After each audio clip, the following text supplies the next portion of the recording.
ஓய், இன்றைக்கி நான் மொத்தம் 3 விஷயம் தெரிஞ்சுக்கிட்டேன். அதாவது இத்தனை நாள் தெரியாமல் இருந்தது. இன்றைக்கி தான் எனக்கு அதுக்கு ஆன்சர் தெரிஞ்சிருக்கு. ஒன்று என்னென்னா,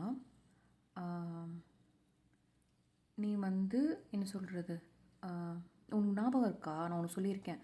எனக்கு ரொம்ப கஷ்டமாக இருக்கும்போது நான் சிரிப்பேன், ஆனால் மனசுக்குள்ளே அழுதுட்ருப்பேன் அப்படின்ற மாதிரி ஒன்று சொல்லியிருப்பேன்ல.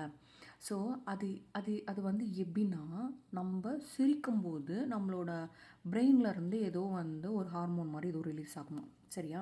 அப்போ அது ஆட்டோமேட்டிக்காக என்ன சிக்னல் கொடுக்குதுன்னா, இப்போ நம்மளோட ஓனர் இந்த பாடி என்ன சொல்லுதுன்னா, இவங்க ஹாப்பியாக இருக்காங்க. ஸோ நீ இப்போ என்னென்னா, அவங்களுக்கு என்ன பெயின் இருந்தாலும் அது ஹாப்பியான மூமெண்ட்ஸ் அப்படிங்கிற மாதிரி பண்ணுன்ற மாதிரி சொல்லியிருக்கு, சரியா?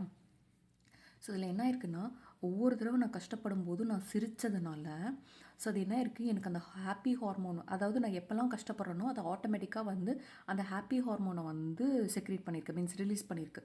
ஸோ இப்போ ஆப்வியஸாக என்னோடய ஃபேஸ் ஆட்டோமேட்டிக்காக சிரிக்க ஆரம்பிச்சிருக்கு. இது ஒன்று. சரி, இத்தனை நாள் எனக்கு தெரியல அது எப்படி ப்ராக்டிஸ் ஆச்சுன்னு. பட் சிரிக்கிறதுனால அந்த பெயினும் மறைஞ்சிடும். ஆக்சுவலி பெயின் போல் இது ஏதோ ஒரு நடக்குது, சரியா? இது ஒன்று. இன்னொன்று, ஆசைப்படுறத நீ எவ்வளோ வேணாலும் ஆசைப்படலாம். அதாவது நான் ஆசைப்படும் போது கூட என்ன பண்ணுவேன்னா, ஒரு லிமிட் வச்சுருப்பேன். இதுக்கு மேலே நமக்கு நடக்குமா அப்படின்னு எனக்கே நம்பிக்கை இல்லாமல் இருக்கும்.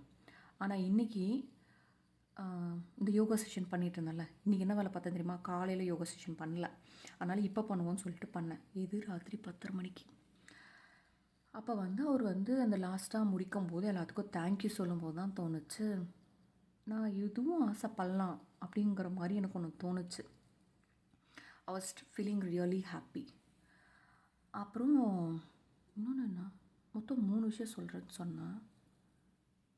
3 மறந்து போச்சு. இது ரெண்டும் எனக்கு இப்போதைக்கு தெரிஞ்சிருக்கு. அப்புறம் பெண்டை கழட்டிட்டாரு, கைக்கெல்லாம் அப்படியே கொஞ்சம் பிடிச்சிருக்கு. நான் அப்படியே போய் கூப்பிட்றக்கப்படுத்தான்னு வச்சுக்கோயேன், காலையில் முழுசாக எழுந்திரிச்சா ஓகே. சரி, பாடட்டா. Good night.